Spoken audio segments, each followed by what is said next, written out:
Again, it was the same thing. I had talked about my son having an anaphylactic reaction to food and bee.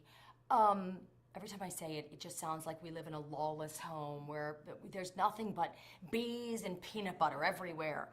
And it's not like that, but it is still rough and tumble and very fun. We don't live in an airtight box. And I became aware that a lot of people were like me and didn't have a lot of knowledge about anaphylaxis. And it became important to me to get that word out.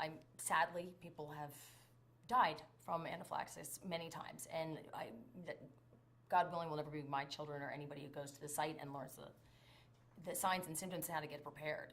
All right, well, in this process, are there any personal stories that stick out in your head from families or mothers or fathers that have dealt with anaphylaxis that you can think of? I had a friend personally come and tell me, they had a really bad near scare. Luckily, it was very similar to mine. They had no idea their child had been exposed to this trigger before. For us, it was nuts.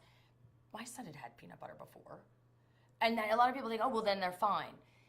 And I'm not trying to scaremonger you, but you just have to keep your eye on certain triggers for certain people. Can get worse and worse.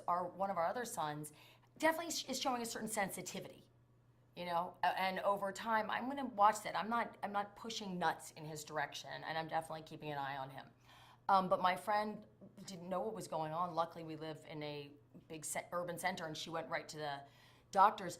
But there's a lot of people who don't live right near a hospital, and they need to have the awareness. They need to be prepared, and they need to know what to do.